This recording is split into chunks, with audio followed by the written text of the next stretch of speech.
بسم الله الرحمن الرحيم الحمد لله رب العالمين اللهم صل وسلم وبارك على محمد وعلى آل محمد اللهم انفعنا بما علمتنا وعلمنا ما ينفعنا وزدنا علما وبارك لنا في علمنا وارزقنا الإخلاص في القول والعمل كاملا وعلما نافعا لا ينسى وتوفيقا دائما وصحة ويقينا وعافية آمين يا رب العالمين.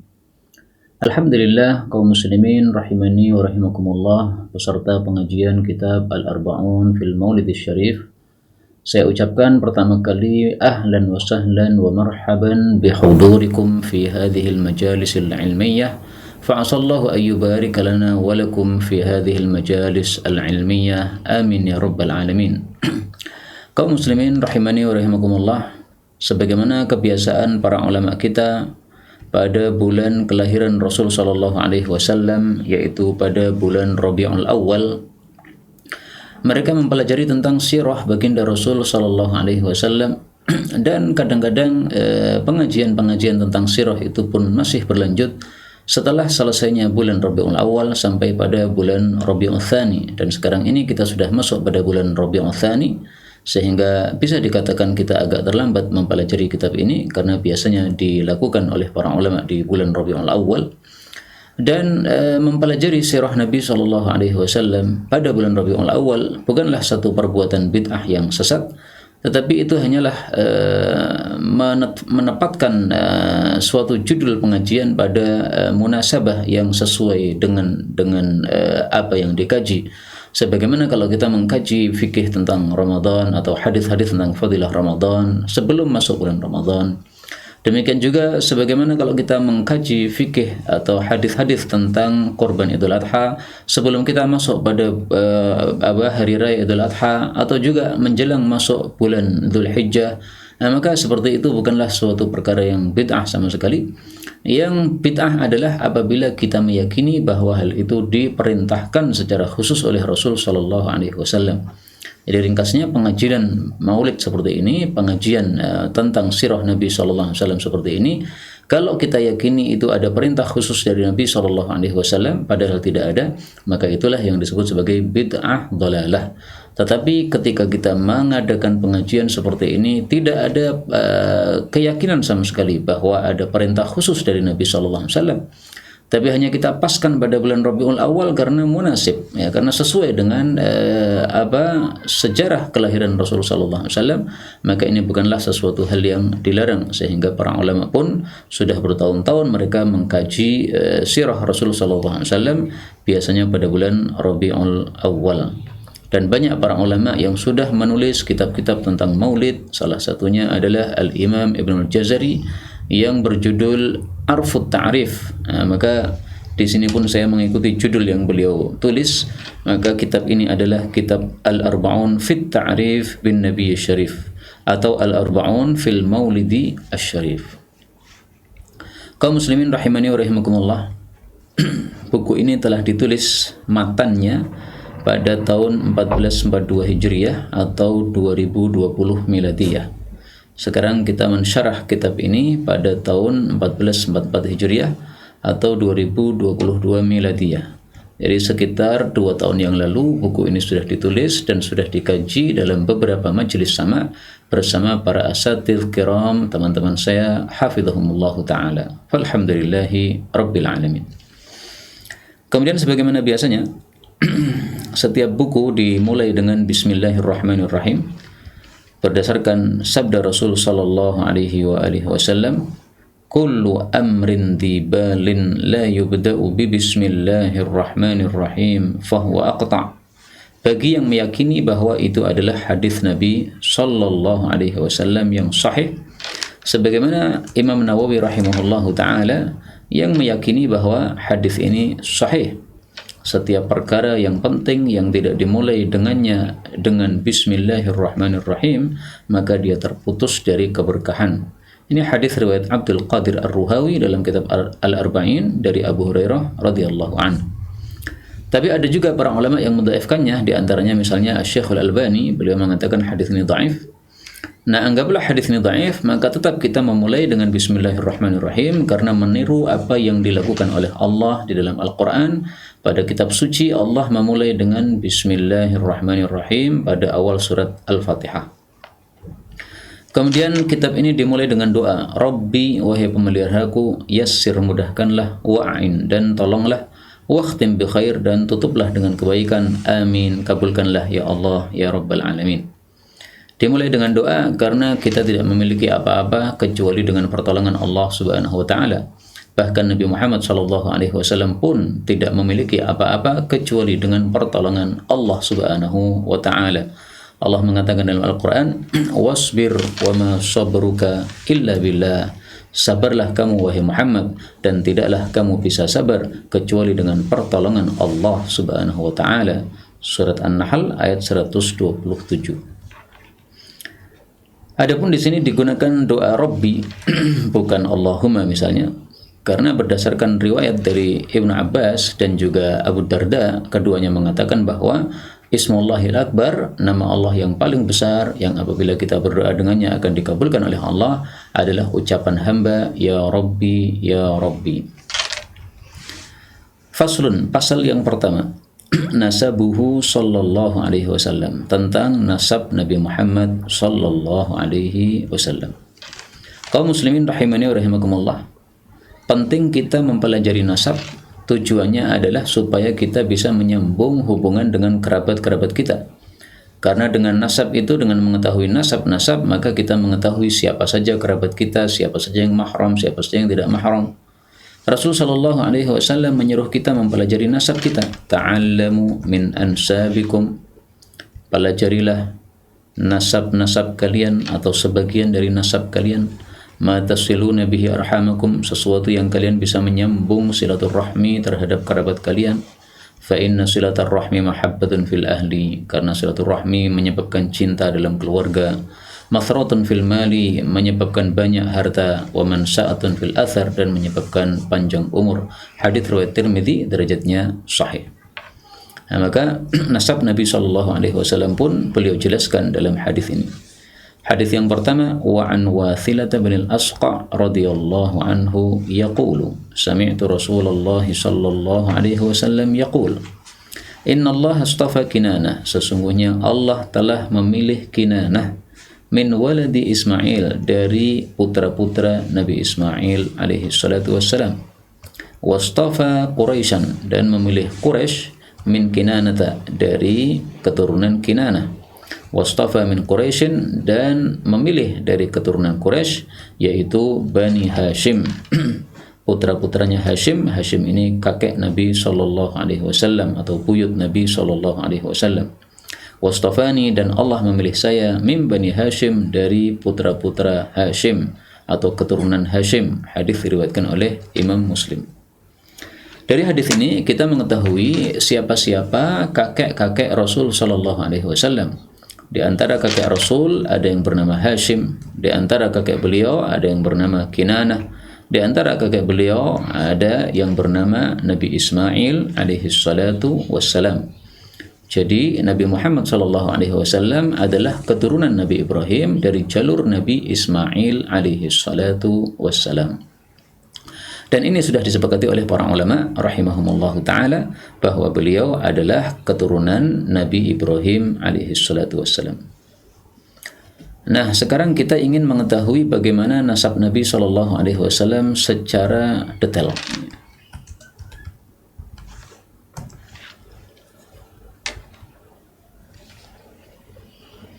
Dalam Sahih Muslim ada babu fadli nasabin Nabi sallallahu alaihi wasallam. Bab fadilah nasabnya Nabi Muhammad sallallahu alaihi wasallam. Kemudian ditampilkan hadis ini. Nah, dalam Sahih Bukhari ada penyebutan nasab Nabi sallallahu alaihi wasallam pada babu mab'atsin Nabi sallallahu alaihi wasallam. Bab diutusnya Nabi Muhammad sallallahu alaihi wasallam. Nah, kita tampilkan di sini dari Maktabah Syamilah. Imam Bukhari mengatakan setelah bab pengutusan Nabi sallallahu alaihi wasallam, kemudian beliau sebutkan siapa Nabi Muhammad sallallahu alaihi wasallam. Beliau mengatakan Muhammad bin Abdullah ibni Abdul Muttalib ibni Hashim ibni Abdi Manaf ibni Qusay ibni Kilab ibni Murrah ibni Ka'b ibni Lu'ay ibni Ghalib ibni Fihr ibni Malik ibni Nadr ibni Kinanah ibni Khuzaimah ibni Mudrikah ibni Ilyas ibni Mudar ibni Nizar ibni Ma'ad ibni Adnan. Ini nasab Nabi SAW yang disepakati oleh para ahli nasab sampai kepada Adnan.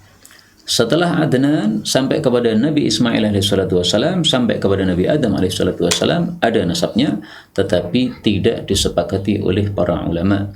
Dan para ulama mengatakan kadzaban nasabun, telah dusta orang-orang yang menetapkan nasab-nasab yang tidak ada dasarnya, sebagaimana penetapan nasab di atas Adnan sampai kepada Nabi Ismail sampai kepada Nabi Adam alaihissalam.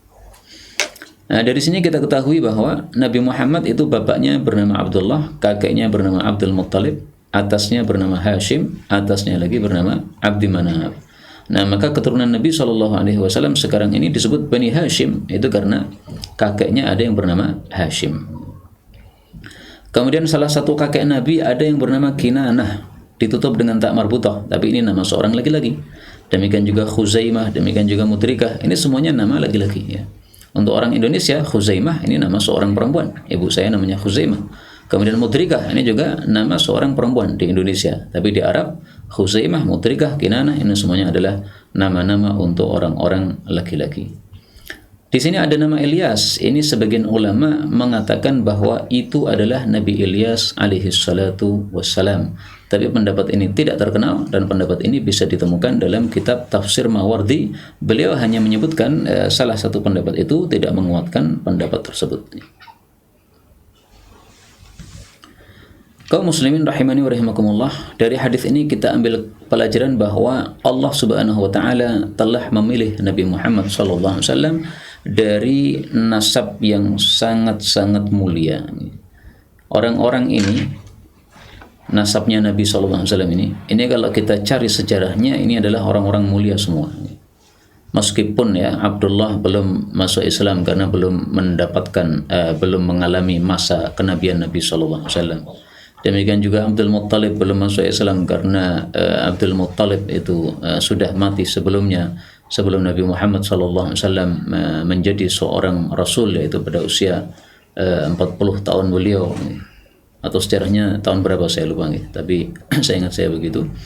Maka Abdul Muttalib ini dalam kondisi mati kafir, demikian juga atas-atasnya itu, tetapi mereka adalah orang-orang yang memiliki kemuliaan. Contohnya misalnya Hashim. Hashim ini kan namanya sebenarnya bukan Hashim. Namanya adalah Amr. Abdul Muttalib namanya adalah Amir. Atau terbalik ya. Ala kulli hal, salah satu namanya Amr, salah satunya lagi namanya Amir. Abdul Muttalib ini hanya julukan, Hashim ini juga hanya julukan. Kenapa disebut sebagai Hashim? Karena dia sangat dermawan sekali. Setiap kali ada musim haji, dia selalu Hashama ats-Tharida. Selalu dia memasak dan memotong-motong dan menyiapkan tharid, yaitu makanan yang sangat lezat. Kalau di Indonesia ya semacam bubur begitu, yang ada dagingnya. Kemudian dia disiapkan untuk orang-orang haji, sehingga mereka semuanya datang ke Makkah dalam keadaan mendapatkan jamuan gratis dari Hashim ini. Nah, maka karena adatnya beliau seperti itu, akhirnya beliau dijuluki dengan nama Hashim.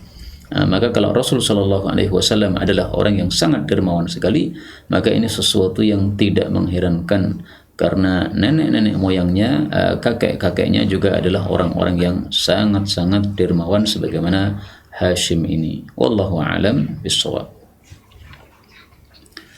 Kemudian Nabi Ismail alaihissalatu wassalam ini salah satu dari putra Nabi Ibrahim alaihissalatu wassalam. Putra yang lain adalah Nabi Ishaq. Dan itulah yang menyebabkan orang-orang Yahudi tidak mau beriman dengan Nabi Muhammad SAW. Karena orang-orang Yahudi, mereka sudah terbiasa dikirimi Nabi oleh Allah Subhanahu Wa Taala. Setiap Nabi mati diganti Nabi yang lain dari kalangan mereka, terus seperti itu. Nah, kemudian putus Nabi lama setelah Nabi Isa AS. Mereka harapkan Nabi yang terakhir muncul, yaitu Nabi Muhammad, adalah dari kalangan mereka. Ternyata Allah mengutus Nabi Muhammad dari kalangan Bani Ismail. Jadi Nabi Ibrahim punya nama Ishak sama Ismail. Nah, mereka Bani Israel ini Yahudi dari kalangan Bani Israel ya. Dari kalangan Nabi Ishak. Mereka mengharapkan dari Nabi Ishak nabi terakhir. Ternyata Allah munculkan dari keturunan Nabi Ismail alaihissalatu wassalam. Itu yang menyebabkan mereka tidak mau beriman kepada beliau semata-mata karena iri saja. Kenapa bukan dari kalangan kami? Kita lanjutkan hadis yang kedua. An Anas bin Malik radhiyallahu anhu qala qala Rasulullah sallallahu alaihi wasallam Wulida telah dilahirkan li untuk saya, boleh juga dibaca liya untuk saya, al-lailata semalam, ghulamun seorang anak laki-laki. Fasammaituhu maka aku kasih nama dia bismi abi dengan nama bapak saya sendiri, yaitu Ibrahim, Nabi Ibrahim alaihi salatu wassalam. Hadis diriwayatkan oleh Imam Muslim. Nah, hadis ini semakna dengan hadis sebelumnya. Hadis sebelumnya menunjukkan bahwa Nabi Muhammad dari keturunan Nabi Ismail, sementara hadis ini menunjukkan bahwa Nabi Muhammad dari keturunan Nabi Ibrahim alaihi salatu wassalam.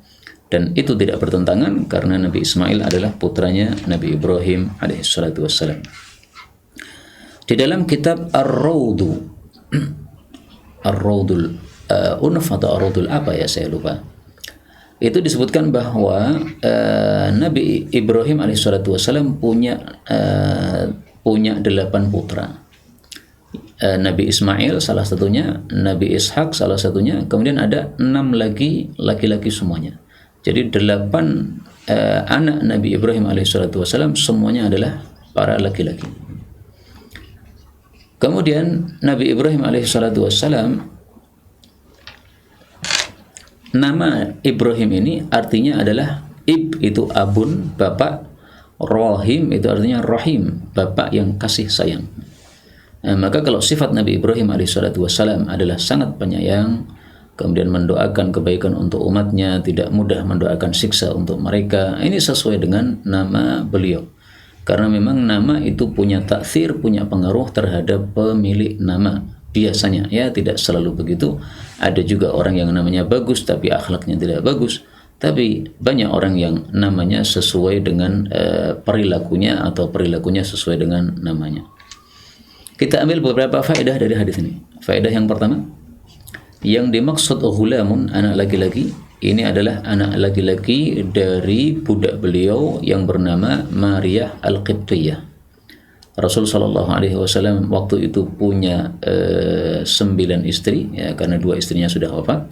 Tambah 1 lagi budak perempuan hadiah dari Raja Mesir yang kafir, namanya Raja Muqayqis.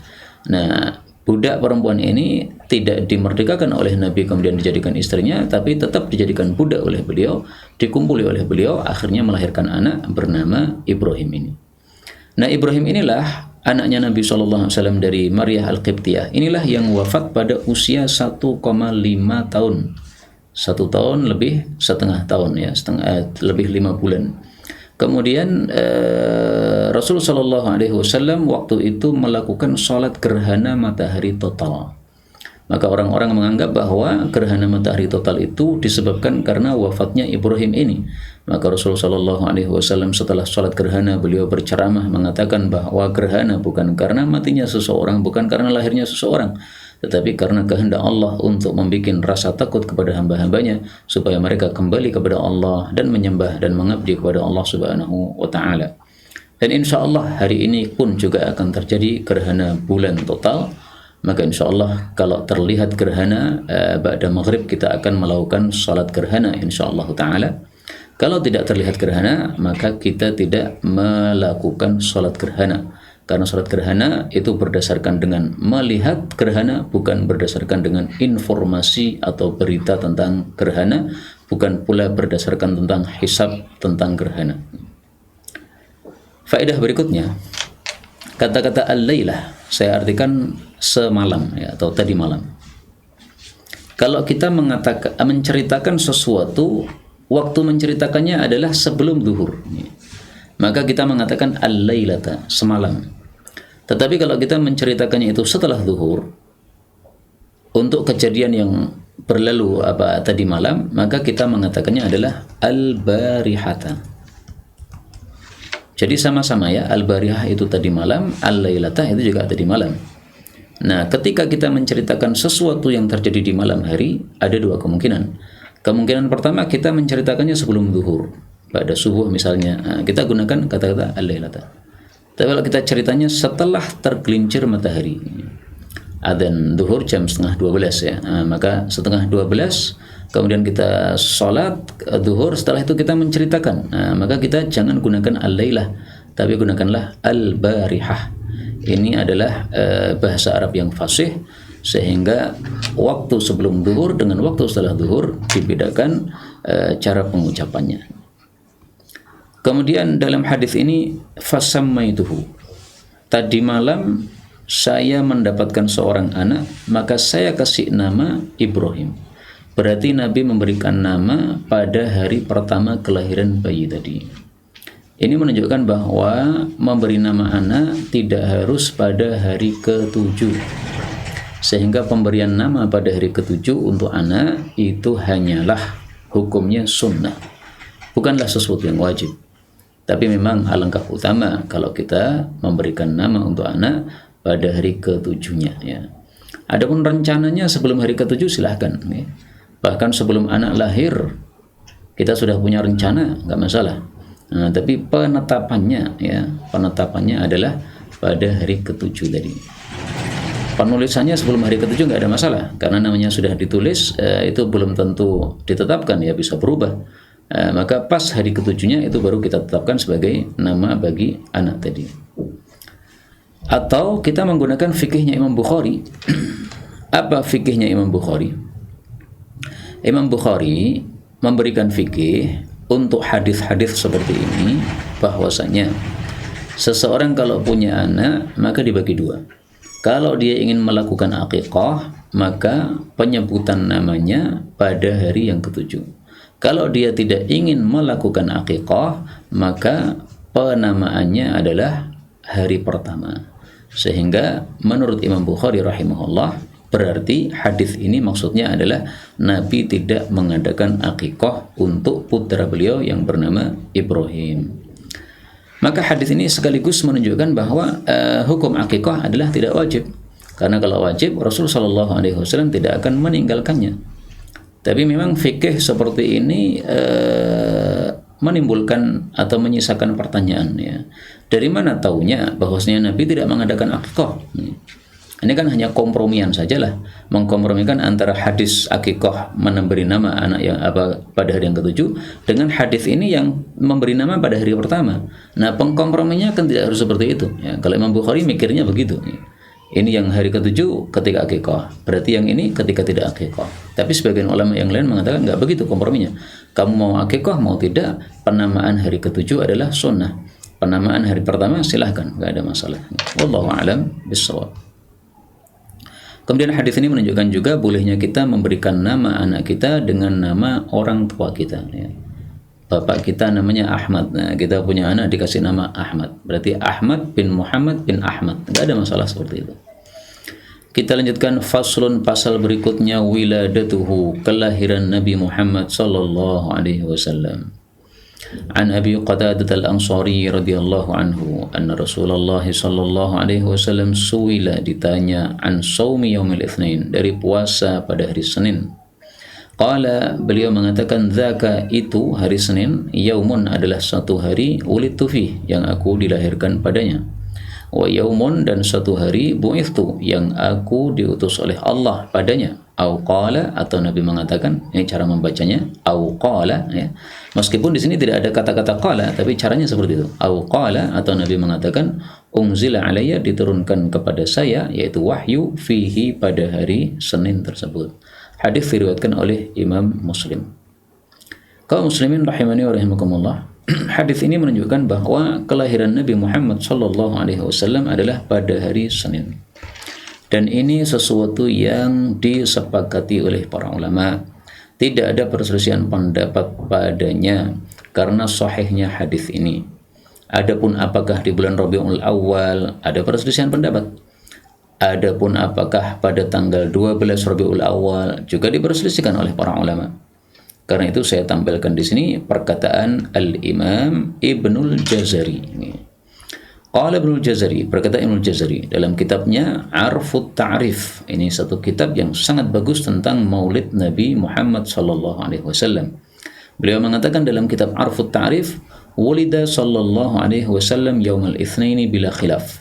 Nabi dilahirkan pada hari Senin tanpa ada perselisihan pendapat. Fi syahri Rabi'il Awal ala sahih, pada bulan Rabiul Awal menurut pendapat yang sahih. Lailatul tsani asyar minhu ala al-asah, pada malam 12-nya menurut pendapat yang paling sahih. Amal fili alal masyhur, pada tahun gajah menurut pendapat yang terkenal. Wadzalika sanata 578 kada min raf'i Isa alaihi salatu wassalam, ya.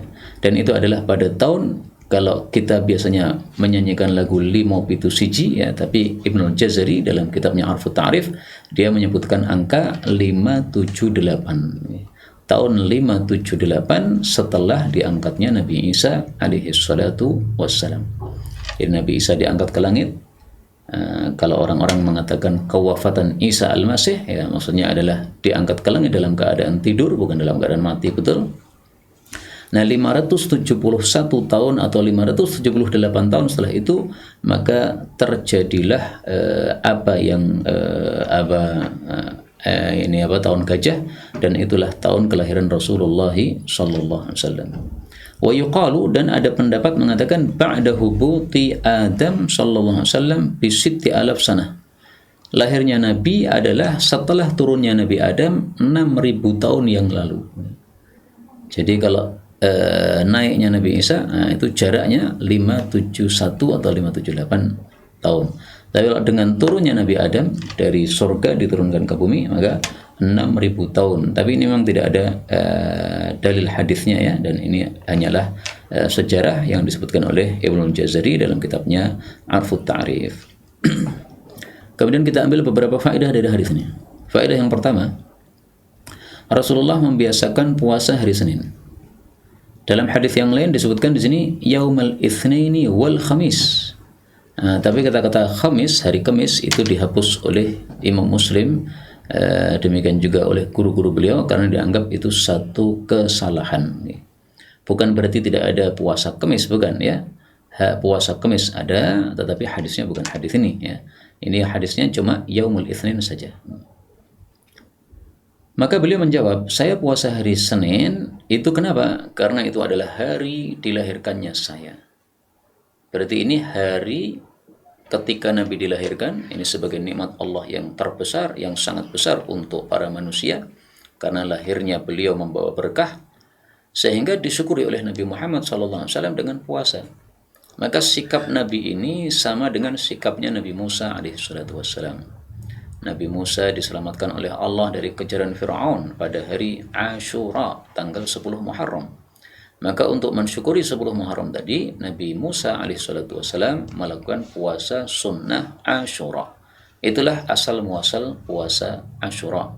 Nah, maka Rasulullah SAW melakukan persis seperti yang dilakukan oleh Nabi Musa alaihissalam, yaitu mensyukuri nikmat Allah, yaitu kelahiran Nabi pada hari Senin, dengan melakukan ibadah puasa.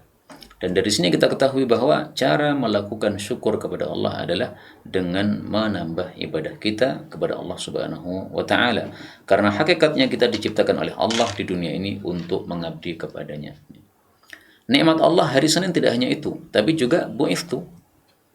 Wahyu pertama diturunkan kepada Nabi Muhammad SAW itu adalah pada hari Senin. Maka yang dimaksud bu'ithtu, saya diutus, itu yaitu diutus sebagai Nabi. Kapan diutus sebagai Nabi? Ketika unzila alaiya, ketika diturunkan wahyu pertama, yaitu 5 ayat dari surat Iqra.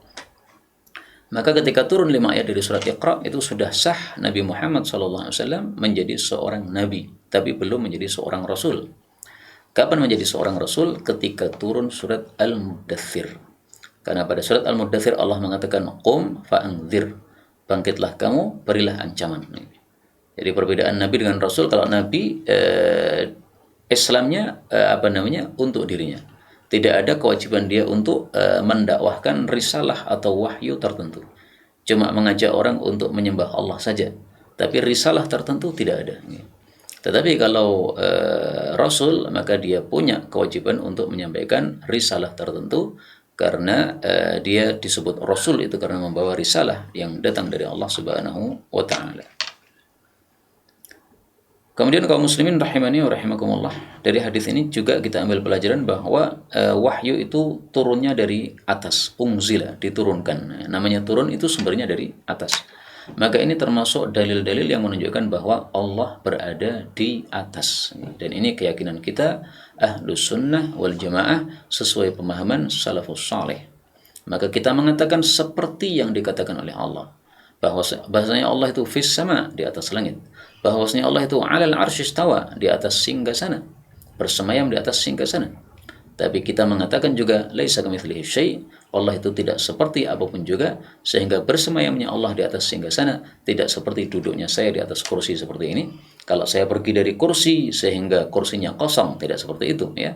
Allah Subhanahu wa Ta'ala menyampaikan seperti itu, kita sampaikan seperti itu tanpa kita menafsir-nafsirkan. Udah, pokoknya percayai bahwasanya Allah di atas langit sebagaimana kalam Allah, percayai bahwasanya Allah bersemayam di atas singgasana sebagaimana kalam Allah Subhanahu wa Ta'ala. Adapun hakikatnya semua kita belum ada yang mengetahuinya, belum ada yang pernah melihat Allah Subhanahu wa Ta'ala. Kita lanjutkan hadis yang keempat, wa an Urwata rahimahullahu qala. Kenapa saya doakan Urwah rahimahullah? Karena dia seorang tabi'i, bukan seorang sahabat Nabi sallallahu alaihi wasallam. Urwah mengatakan, wa Thuwaibatu. Thuwaibah itu adalah maulatun li Abi Lahabin. Dia bekas budak perempuannya Abu Lahab. Karena Abu Lahabin adalah Abu Lahab a'taqaha, memerdekakan Thuwaibah. Fa'arda'atin Nabiyya sallallahu alaihi wasallam. Lalu Thuwaibah menyusui Nabi Muhammad sallallahu alaihi wasallam. Falamma mata Abu Lahabin, maka tatkala mati Abu Lahab, uriyahu ba'du ahli, ditampakkan terhadap dia, ditampakkan akan dia, maksudnya dalam mimpi, sebagian keluarganya. Bisyarri hibah, dalam paling jeleknya kondisi. Jadi mungkin dia kelihatan susah, murung dan sebagainya dalam mimpi tadi. Qala lahu, maka keluarga tadi bertanya kepada Abu Lahab, "Madza laqita?" Apa yang kamu dapatkan yaitu setelah kamu mati? Qala Abu Lahab, berkata Abu Lahab, "Lam alqa ba'dakum." Saya tidak mendapati setelah kalian. Nah, di sini ada sesuatu kata yang mahdhuf. Karena dalam riwayat yang lain itu lam alqa ba'dakum rakha'an aw rahatan. Saya tidak mendapati setelah berpisah dengan kalian kelonggaran atau kenyamanan ya. Jadi saya disiksa terus dalam kuburan, tidak pernah nyaman. Ghaira anni, hanya saja saya ini suqitu fi hadhihi, saya diberi minum pada ini, sambil dia menunjuk kepada satu lubang yang ada di antara ibu jari dengan jari tengah. Nih, jadi ada lubang di sini. Bisa dia minum di sini. Begitu. Kenapa dikasih minuman begitu? Bi'ataqati, dengan sebab saya memerdekakan Thuwaibah, akan Thuwaibah yang kemudian memberi susu kepada Rasulullah sallallahu alaihi wasallam. Hadis riwayat Al-Imam Al-Bukhari. Jadi kisah ini bicara tentang kelahiran Nabi sallallahu alaihi wasallam yang menyebabkan gembiranya banyak orang. Salah satu yang bahagia adalah paman Nabi yang kafir yang namanya Abu Lahab. Abu Lahab ini hanya julukan ya, sebenarnya namanya adalah Abdul Uzza. Dan kalau kita perhatikan paman-paman Nabi Muhammad sallallahu alaihi wasallam itu dibagi dua. Ada yang nama-namanya jelek, menunjukkan peribadatan kepada setan atau kepada kesyirikan seperti Abdul Uzza, Abdul Syams dan sebagainya. Ada paman-paman Nabi yang nama-namanya menunjukkan kebaikan ya. Misalnya Hamzah bin Abdul Muttalib, demikian juga Abbas, nama-nama yang maknanya baik.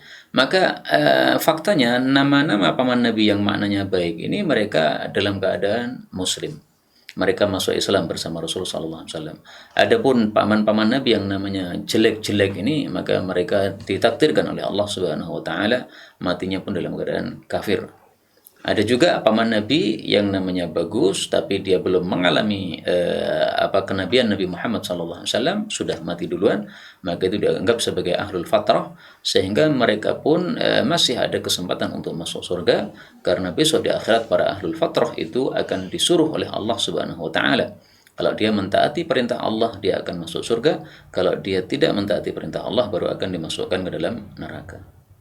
Nah, di sini pelajaran penting yang dapat kita ambil apa? Abu Lahab yang dia kafir. Sementara meskipun dia kafir, dia punya kebaikan. Kebaikannya apa? Yaitu ketika Nabi Muhammad lahir, dia diberitahu oleh Thuwaibah, wahai Abu Lahab, ini keponakanmu sudah lahir, Muhammad sudah lahir. Saking gembiranya Abu Lahab, maka Abu Lahab mengatakan, hei Thuwaibah, kamu merdeka mulai hari ini ya, karena kamu bawa kabar gembira untuk saya. Terus kamu kasih susu itu Muhammad, keponakan saya itu. Ya, maka Thuwaibah adalah ibu susu Nabi Muhammad SAW sebelum Halimah As-Sa'diyah. Jadi Nabi Muhammad lahir, pertama yang menyusui ya, mungkin ibunya dulu. Setelah itu baru Thuwaibah. Ini adalah bekas budaknya Abu Lahab.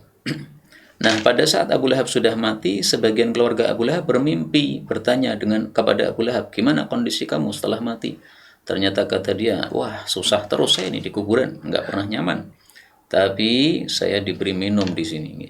Nah, kenapa diberi minum ini? Ini tampaknya sebagai balasan dari Allah Subhanahu wa taala karena dia kasih minum kepada Nabi Muhammad SAW dengan susunya Thuwaibah tadi, maka dikasih balasan oleh Allah yang setimpal, al-jaza min jinsil amal, sehingga dia masih bisa menikmati minuman dari lubang kecil tersebut. Meskipun ini hanya mimpi, dan mimpi itu tidak bisa dijadikan sebagai dalil ya. Mimpi tidak bisa dijadikan sebagai apa? Dalil, tapi kita bisa jadikan sebagai pelajaran ya. Karena itulah para ulama pun mengambil pelajaran-pelajaran dari kejadian ini. Ibnu Jazari mengatakan, apabila Abu Lahab yang dibalas oleh Allah dengan api neraka, yang dibalas oleh Allah di dalam neraka dengan minuman tersebut, dengan sebab dia gembiranya karena kelahiran Nabi Muhammad SAW, maka bagaimana kondisi seorang muslim yang mengesahkan Allah, yang dia gembira dengan kelahiran Nabi Muhammad SAW, kemudian dia bersungguh-sungguh untuk melakukan sesuatu untuk menunjukkan cintanya kepada Nabi Muhammad SAW, maka sungguh demi Allah pasti balasannya dari Allah dimasukkan ke dalam jannah yang penuh dengan kenikmatan. Jadi bahagia dengan munculnya bulan Rabiul Awal karena teringat dengan kelahiran Nabi Muhammad SAW, bukan sesuatu yang bid'ah, bukan sesuatu yang salah. Bahagia kok salah? Salah di mana? Bahagia karena adanya rahmat Allah yang muncul. Bahkan malah sesuai dengan ayat Al-Quran. Allah mengatakan, qul bifadlillahi wa birahmatihi fabidzalika falyafrahu. Katakanlah, dengan karunia Allah dan dengan rahmat Allah, maka hendaklah mereka itu bersenang gembira. Nah, jadi gembira karena rahmat Allah dan Nabi Muhammad SAW diutus ke atas muka bumi ini adalah rahmat untuk seluruh manusia. Maka munculnya beliau di atas muka bumi dengan kelahiran beliau, ini juga merupakan satu keberkahan untuk manusia di atas muka bumi. Ibnu Nasiruddin, seorang ulama, wafat 842 Hijriah. Dia menulis satu kitab maulid dengan judul Mauridis Sadi fi Maulidil Hadi. Apa kata beliau? Idza kana hadza kafirun jaa dhammuhu wa tabbat yadahu fil jahim mukhallada ata annahu fi yawmil itsnain daima yukhaffafu anhu bisururi bi ahmada fama dhannu bil abdi alladhi kana umruhu bi ahmada masruran wa mata muwahhida. Jadi ringkasnya kata beliau dalam syair ini, kalau Abu Jahal saja, Abu Lahab saja yang kafir, dengan sebab dia gembira terhadap kelahiran Nabi SAW, dibalas oleh Allah setiap hari Senin dikasih minuman dari lubang kecil di tangannya itu. Setiap hari Senin kata beliau ya, fi yaumil itsnain daiman. Setiap hari Senin dikasih minum oleh Allah Subhanahu wa taala. Berarti diringankan siksanya dalam kubur dengan sebab bahagia munculnya Nabi Muhammad. Maka bagaimana dengan seorang hamba yang seluruh umurnya berada dalam keadaan Islam, kemudian dia selalu gembira terus sepanjang umurnya dengan Nabi Muhammad SAW. Nah, maka tentu saja lebih utama orang yang bahagia sepanjang umur tadi dengan kelahiran Nabi Muhammad SAW. Hanya saja yang perlu jadi catatan adalah banyak orang yang ingin mengungkapkan cinta kepada Nabi tapi tidak paham cara mengungkapkan cintanya kepada beliau, sehingga mengadakan acara maulid, kemudian dangdutan di situ, nari-nari di situ, perempuan-perempuan joget di situ, masya Allah. Ini sesuatu perkara yang batil, Maka acara maulid itu tergantung isinya ya. Kalau acara maulid ya, yang dimaksud adalah hanya mengadakan pengajian tentang keindahan akhlak Rasul Shallallahu Alaihi Wasallam, supaya manusia ini dengan mengingat kelahiran Nabi Shallallahu Alaihi Wasallam, kemudian juga meniru bagaimana sirah Rasul Shallallahu Alaihi Wasallam. Ini satu perkara yang sama sekali tidak masalah ya. Jadi mengadakan pengajian maulid Nabi, kalau hanya isinya pengajian saja, tausiah saja, ini bukan sesuatu yang mungkar sama sekali. Tapi kalau diadakan di situ ya ikhtilat antara laki dengan perempuan, kemudian nyanyi-nyanyi, laki perempuan campur, perempuan nyanyi di atas panggung dilihat oleh para laki-laki. Ini baru kemungkaran di dalam upacara maulid tadi. Ya, semestinya tidak melakukan seperti itu. Udah, tujuannya apa sih? Cinta kepada Nabi kan? Nah, cinta kepada Nabi sudah disebutkan dalam Al-Quran. Allah mengatakan, "Qul in kuntum tuhibbunallaha fattabi'uni yuhibbukumullah wa yaghfir lakum dzunubakum." Ali Imran ayat 31. Katakanlah kalau kalian cinta kepada Allah, dan kalau cinta kepada Allah berarti cinta kepada Nabi juga, maka ikutilah saya Nabi Muhammad, niscaya Allah akan mencintai kalian dan mengampuni dosa-dosa kalian. Maka bukti kita cinta kepada Nabi Shallallahu Alaihi Wasallam tiada lain dan tiada bukan kita tampakkan dengan mengikuti ajaran-ajaran beliau, dan tidak akan kita bisa mengikuti ajaran-ajaran beliau kecuali kita mempelajari hadis-hadis beliau Shallallahu Alaihi Wasallam. Maka mudah-mudahan majelis kita seperti ini termasuk dari majelis yang mengarahkan kita kepada mencintai baginda Rasul Sallallahu Alaihi Wasallam, yang menyebabkan Allah pun cinta kepada kita dan mengampuni dosa-dosa kita. Inilah yang dapat disampaikan benarnya dari Allah Ta'ala. Kalaupun ada salahnya, fa astaghfirullahaladzim li wa lakum. Insyaallah pada pertemuan berikutnya akan kita bahas hadis yang kelima dan seterusnya. Walhamdulillahi Rabbil Alamin.